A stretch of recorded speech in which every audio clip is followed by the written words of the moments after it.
So this is part 2 of science chapter 1 class 7th, ठीक है, जिसके अंदर हम लोगों ने न्यूट्रिशन पढ़ा, न्यूट्रिशन के टाइप्स पढ़े और ऑटोट्रॉफ पढ़ा क्या होता है, हेटरोट्रॉफ पढ़ा क्या होता है, न्यूट्रिएंट्स पढ़े क्या होते हैं और न्यूट्रिशन पढ़ा क्या होता है, ठीक है। अब इसके बाद हम थर्ड पेज के आगे बढ़ जाते हैं। तो यहाँ पर क्या लिखा हुआ है, you often see slimy green patches in ponds और state water bodies, these are generally form by the growth of organisms called algae. आप लोगों ने कुछ काई जैसा स्ट्रक्चर देखा होगा, जहाँ पर ज़्यादा पानी हो जाता है वहाँ पर इकट्ठा हो जाता है ना, फफूंदी सी लग जाती है, गंदा पानी होता है वहाँ पर देखा होगा, तो उसको हम क्या बोलते हैं, उसको हम एल्गे बोलते हैं, ठीक है ना। ओके बच्चा, उसके बाद में आगे अगर हम बोलें तो synthesise of plant food and other. अब ये जो सिंथेसाइज करते हैं मतलब अपना खाना बनाते हैं, क्या बोल रहे हैं ये लोग आगे, रिकॉल दैट, यहाँ से हम पढ़ लेते हैं, other modes of nutrition in plants, there are some plants which do not have chlorophyll. कुछ प्लांट्स ऐसे होते हैं जिनके अंदर क्लोरोफिल नहीं होता। They can not synthesise food, how do they survive and from where do they derive nutrition. तो वो न्यूट्रिशन कहाँ से लेते हैं, like human beings and animals, such plants depend on food, ठीक है, प्रोड्यूस बाय अदर प्लांट्स। तो ये किस पे डिपेंड होते हैं, ह्यूमन बीइंग और एनिमल्स, फूड पर, दूसरे लोगों पर, दूसरी चीज़ों पर। दे यूज़ द हेटरोट्रॉफिक मोड। अब हेटरोट्रॉफिक हमने फर्स्ट पार्ट में करा था, है ना, अगर आपने नहीं देखा तो फर्स्ट पार्ट भी जाकर देख लेना, वहाँ से बहुत हेल्प मिलेगी आपको। तो हेटरोट्रॉफ किसे कहते हैं, जो अपना खाने के लिए दूसरों पर निर्भर होते हैं, ठीक है। सो आगे क्या बोल रहे हैं ये, आगे बोल रहे हैं, look at figure 1.5, do you see a yellow wiry branch structure twining around the stem and branch of a tree. अब 1.5 फिगर जो अगर हम देखें तो यहाँ पर देख सकते हो आप कैस्केटा है, ठीक है।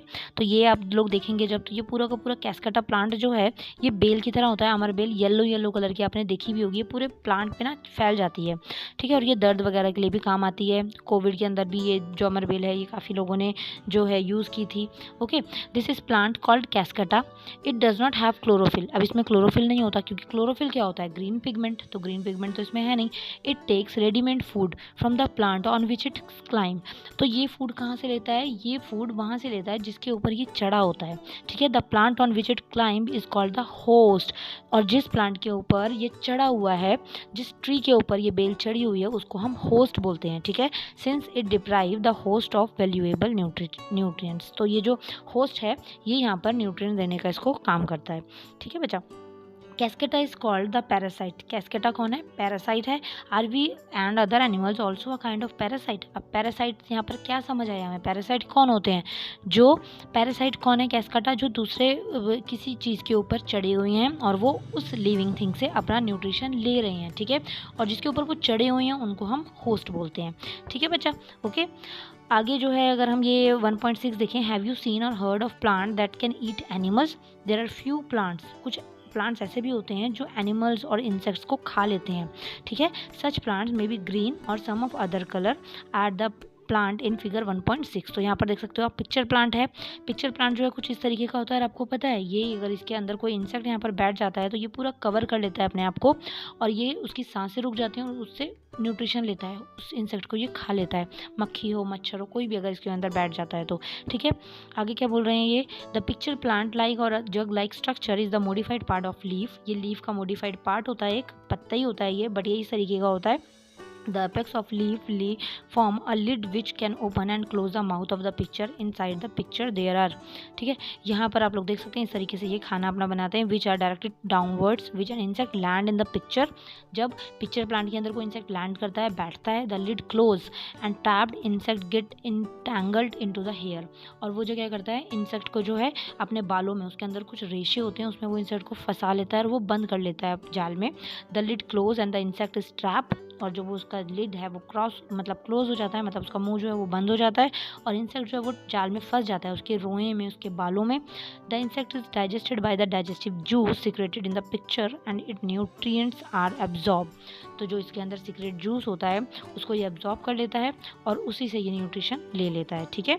Such insect eating plants are called insectivorous plant. और इस टाइप के प्लांट्स जो हैं वो क्या कहलाते हैं, इंसेक्टिवोरस। नाम से ही पता लग रहा है ना, जो इंसेक्ट खाते हैं वो इंसेक्टिवोरस होते हैं।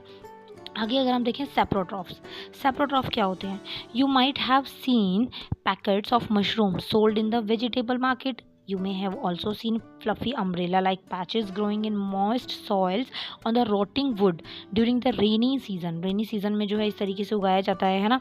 आप लोगों ने अगर देखा हो, let us find out what type of nutrition they need to survive. अब उनको किस तरीके का न्यूट्रिशन चाहिए होता है. These organisms are called fungi. उनको क्या बोला जाता है, फंगी. ठीक है, किनको, जो आपकी देखा होगा आप लोगों ने कुछ. अच्छा, ये आगे का है, ये है पहले और नीचे. ये यहाँ पर आप देख सकते हो, ये सारी चीज़ें जो हैं इन्होंने बोली हुई हैं कि आप लोगों को जो है 2-3 दिन तक कोई चीज़ रखनी है और उसको नमी में रखना है. तो आपने देखा होगा वो सड़ जाती है. उसके अंदर ऊपर जो है वो फफूंदी लग जाती है. फफूंदी लग के बाल ग्रे चीज़ हो जाती है ना. तो उस चीज़ को हम क्या बोलते हैं, फंगी बोलते हैं. मम्मा बोलती है ना, फफूंदी लग गई इसके अंदर, ये ख़राब हो गया, तो वही चीज़. They have a different mode of nutrition. अब उसका जो मोड होता है वो डिफरेंट होता है. They absorb the nutrients from the bread. वो फंगी जो है ब्रेड रखी, ब्रेड के अंदर फफूंदी लगी तो वो जो है फंगस लग गई. अब वो न्यूट्रिशन कैसे ले रही है, वो ब्रेड से ले रही है. This mode of nutrition in which organism take nutrition from dead and decaying matter. अब वो सड़ी हुई ब्रेड से अपना न्यूट्रिशन ले रही है. तो वो ऑर्गेनिज्म जो सड़ी हुई या फिर मरे हुए या फिर गले हुई चीज़ों से अपना न्यूट्रिशन लेते हैं उनको बोला जाता है सेप्रोट्रॉफ न्यूट्रिशन. ठीक है बच्चा, 3 टाइप के न्यूट्रिशन पढ़े. ऑटोट्रॉफ जो अपना खाना खुद से बनाते हैं, खुद से सब करते हैं.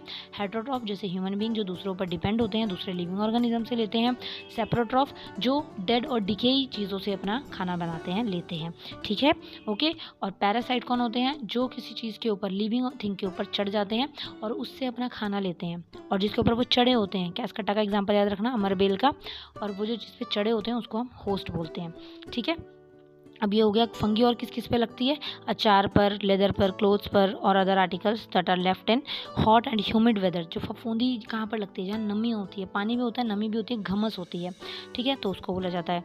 अब आगे जो है, how nutrients are represented in soil. अब सॉइल में कैसे होते हैं, तो ये सारी चीज़ें जो हैं आप लोगों को देख लेनी है. यहाँ पर आप ये देख सकते हो, some organisms live together and share both shelter and nutrients. हम सारा चैप्टर नहीं पढ़ रहे हैं, हम जस्ट बेसिक थिंग्स पढ़ रहे हैं चैप्टर की. ठीक है, वरना चैप्टर बहुत लेंथी है बच्चा. Okay, some organisms live together and share both shelter and nutrients. अब कुछ ऑर्गेनिज्म जो होते हैं वो साथ में रहते हैं और क्या एक दूसरे को प्रोवाइड करते हैं, शेल्टर, रहने की जगह, और न्यूट्रिएंट्स. तो उस रिलेशनशिप को बोलते हैं सिम्बायोसिस. ठीक है, for example certain fungi live inside the root of plant. अब कुछ फंगी जो हैं वो रूट में लगती हैं, किसकी, प्लांट की. या फिर आपने पहाड़ों पे देखा होगा, काई पहाड़ों पर चिपकी होती है ना, वो फंगी होती है. तो वो रहने की जगह कौन प्रोवाइड कर रहा है, वो रॉक प्रोवाइड कर रही है. या फिर रूट में फंगी रह रही है तो रूट प्रोवाइड कर रही है. और जो वहाँ जो रह रहा है वो कौन है, फंगी है या एल्गी है. तो दोनों जो है एक दूसरे को, एक शेल्टर प्रोवाइड कर रहा है, एक न्यूट्रिएंट्स दे रहा है. तो दो चीज़ एक दूसरे पर डिपेंड है, तो इनको बोला जाता है सिम्बायोसिस. ठीक है ना, सिम्बायोटिक रिलेशनशिप. इन ऑर्गेनिज्म कॉल्ड lichen और क्लोरोफिल कंटेनिंग पार्टनर. ठीक है, which is an algae a fungus living together. जहाँ पे एक एल्गे और फंगस जो है वो एक साथ रहते हैं. The fungus provide shelter, water and minerals to algae and in return the algae prepare and provide food for the fungi. अब आप लोगों ने थोड़ा सा अगर ध्यान से देखी हो, देखो जो फफूंदी होती हैं, ठीक है, वो कहाँ रहती हैं, गंदी सी जगहों पे फफूंदी हो जाती है. एल्गे जो होती है, काई होती है, काई के जहाँ वहाँ पर फंगस रहती है. तो ये एक दूसरे को ना शेल्टर और फूड प्रोवाइड करते हैं.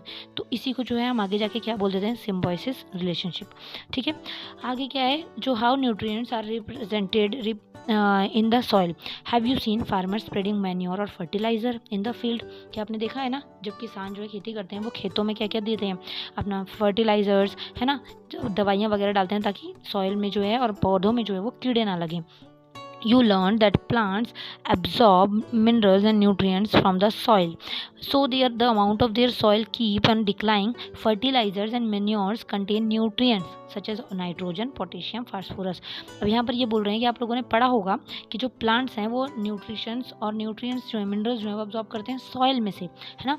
फर्टिलाइजर्स एंड मैन्योर जो है उनके अंदर क्या क्या चीज़ें होती है, नाइट्रोजन होता है, फास्फोरस होता है, पोटेशियम होता है.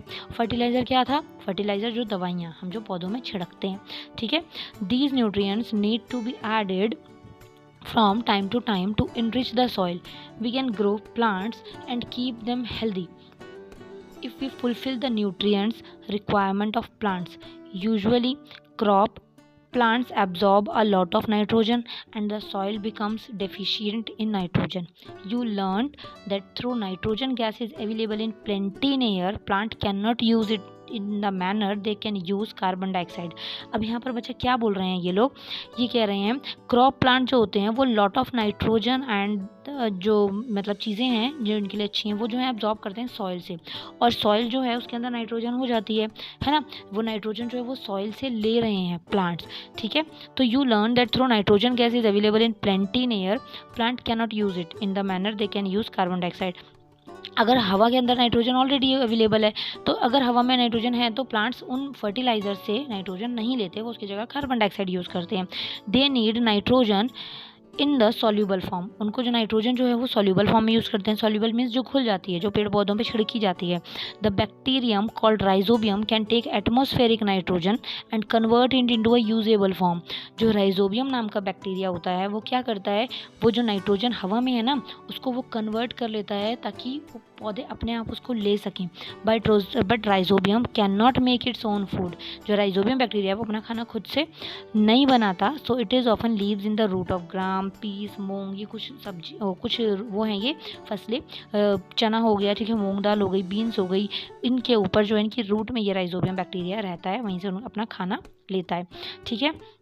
आगे जो ये बोल रहे हैं with nitrogen in return the plants provide food and shelter to the bacteria. अब जो बैक्टीरिया है वो उनको क्या पहुंचाता है, नाइट्रोजन पहुंचाता है, नाइट्रोजन देता है, और उसके बदले में वो नाइट्रोजन वाले जो प्लांट हैं वो उसको क्या प्रोवाइड करते हैं, बैक्टीरिया को वो शेल्टर प्रोवाइड करते हैं, वो उनकी रूट में रहता है ना। तो एक तरीके से ये क्या हुआ, सिम्बायोटिक रिलेशनशिप। अभी हमने पढ़ा था ना सिम्बायोटिक रिलेशनशिप क्या होता है, जिसके अंदर दो ऑर्गेनिज्म एक दूसरे पर डिपेंड होते हैं, एक उसको शेल्टर प्रोवाइड कर रहा है, दूसरा उसको क्या कर रहा है, जगह प्रोवाइड कर रहा है, उसको न्यूट्रिएंट्स दे रहा है, ठीक है। तो इस तरीके से एक दूसरे पे दोनों डिपेंड हो गए। उसके बाद आगे अगर हम देखें, this association is a great significance for the farmers, they can reduce the use of nitrogenous fertilisers. अब वो क्या करते हैं, इस वजह से किसानों को क्या फ़ायदा होता है कि उनको नाइट्रोजन वाले जो फर्टिलाइजर्स होते हैं वो ज़्यादा यूज़ नहीं करने पड़ते, ठीक है, क्योंकि वो जो राइजोबियम बैक्टीरिया वो ऑलरेडी दे रहा है ना। In this chapter, you learn that most of the plants are autotrophs, only a few plants are parasitic और saprotroph। अब इस चैप्टर में लर्न क्या करेंगे हम लोग कि हम लोगों ने पढ़ा कि यहाँ पर आप लोगों को क्या चीज़ है कि आपको ऑटोट्रॉफ, ठीक है, इस चैप्टर के अंदर हमने पढ़ा कि प्लांट्स जो होते हैं वो ऑटोट्रॉफ होते हैं क्योंकि वो अपना खाना खुद से बनाते हैं। Only a few plants are parasitic और सेप्रोट्रॉफ, कुछ प्लांट्स ऐसे भी होते हैं जो पैरासिटिक होते हैं, जैसे अमरबेल हमने पढ़ा है ना, वो किस पे चढ़ती है, वो पेड़ों पे चढ़ती है और पेड़ों पे चढ़ के वो पेड़ों से खाना लेती है। और जो ऐसे प्लांट्स या ऐसे ऑर्गेनिज्म जो दूसरी लिविंग थिंग पे चढ़ते हैं और उनसे अपना खाना लेते हैं उनको पैरासाइट बोलते हैं, और जिन पर वो चढ़ते हैं वो क्या होते हैं, उनको हम बोलते हैं होस्ट, ठीक है। They derive nutrition from other organisms. All animals categorise as heterotroph, they depend on plants on the other animal for food. अब एनिमल और ह्यूमन बीइंग क्या होते हैं, वो हेटेरोट्रॉफ होते हैं। हेटेरोट्रॉफ कौन से होते हैं, जो अपने खाने के लिए दूसरों पर डिपेंड होते हैं, ठीक है। Can we say the insectivorous plants are heterotroph. अब हम ये क्या बोल सकते हैं कि इंसेक्टिवर्स प्लांट जो है वो हेटेरोट्रॉफ है, ऑफ कोर्स, क्योंकि हेटेरोट्रॉफ क्या होता है, प्लांट जो है वो दूसरे पर, इंसेक्ट पर डिपेंड है अपने खाने के लिए, है ना। तो इसके कीवर्ड्स जो हैं वो कुछ इस तरीके के हैं, ये आप लोगों ने पढ़ लेने हैं, ये आपके हार्ड वर्ड्स में भी काम आते हैं, ये स्पेलिंग्स भी आपको लर्न होनी चाहिए। इन सब के मीनिंग मैंने आप लोगों को ऑलरेडी बता दिए हैं, ठीक है। एक बार दोबारा से बता देती हूँ।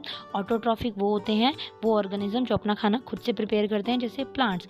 क्लोरोफिल ग्रीन पिगमेंट जो होता है लीफ के ऊपर, ग्रीन कलर जो होता है उसको क्लोरोफिल कहा जाता है। हेटेरोट्रॉफ जो अपने खाने के लिए किसी और पर डिपेंड होते हैं, जैसे ह्यूमन बीइंग। होस्ट कौन होता है, वो पैरासाइट ऑर्गेनिजम्स जिसके ऊपर चढ़कर अपना खाना लेते हैं उनको होस्ट बोल जाता है। इसका एग्जांपल एक जो है लाइस भी ले सकते हैं, जुएं। जुएं जो होती हैं कहाँ होती हैं, इंसान के सर में होती हैं, तो वो इंसान के सर खोपड़ी के अंदर से क्या ले रही होती है, न्यूट्रिशन ले रही होती हैं, खून पीती हैं, देखा है ना, सुना है ना, तो वो होस्ट कहलाता है। इंसेक्टिवोरस जो है वो प्लांट का टाइप होता है जो इंसेक्ट को खाकर अपना खाना लेता है, ठीक है। न्यूट्रिएंट्स जो होते हैं, हम जो खाना खा रहे हैं उससे हमें क्या क्या मिल रहा है, प्रोटीन, कार्बोहाइड्रेट, मिनरल्स, विटामिन्स, ये सारी चीज़ें जो हैं वो न्यूट्रिएंट्स कहलाती हैं। और जब ये सारे मिनरल्स, विटामिन्स, कार्बोहाइड्रेट हमारी बॉडी में जाते हैं और हमारी बॉडी उसको एब्जॉर्ब करती है तो उसको हम न्यूट्रिशन कहते हैं। पैरासाइट अभी मैंने बता दिया, पैरासाइट जो होस्ट के ऊपर रहती हैं और अपना खाना लेती हैं। फोटोसिंथेसिस एक प्रोसेस है जिससे जो प्लांट हैं वो अपना खाना खुद से बनाते हैं। In plant which make their food by the help of carbon dioxide, water and sunlight और मिनरल्स, ठीक है। सेप्रोट्रॉफ जो अपना खाना जो है डेड और डिकेइंग एनिमल से लेते हैं, ओके बच्चा। सेप्रोट्रॉफ सैप्रोट्रॉफिक जो है वो एनिमल्स हो गए या ऑर्गेनिजम्स, और सैप्रोट्रॉफ्स जो हो गए जो ले रहे हैं खाना, ठीक है। और स्टोमेटा जो है, स्टोमेटा किसे कहते हैं, जो टाइनी पोर्स होते हैं लीफ के ऊपर, ठीक है, उसको स्टोमेटा कहते हैं। तो इस तरीके से हमने ये कुछ पढ़ा, और ये कुछ कीवर्ड्स हैं, ये हम लोगों ने अभी आप पूरा पढ़ लिया है। इसको आप एक बार पढ़ लेना, इससे आपको बहुत सारी चीज़ें जो हैं वो सुनने के लिए, समझने के लिए मिलेंगी। तो आई होप यहाँ फर्स्ट चैप्टर हमारा खत्म हुआ। सेकंड चैप्टर में हम जल्दी मुलाकात करेंगे। See you in second chapter video. Thank you so much. आपको वीडियो कैसी लगी, आपको समझ आया या नहीं आया, मुझे बताइएगा। और चैप्टर का समझ आना बहुत ज़्यादा ज़रूरी है बच्चा। अगर चैप्टर आपको समझ आ गया ना, तो ऑफकोर्स क्वेश्चन आंसर्स सारे के सारे आप खुद से कर लोगे, बस आपको बनाकर लिखना आना चाहिए, ठीक है बच्चा। ओके, नेक्स्ट वीडियो में मिलते हैं। Thank you so much, bye bye.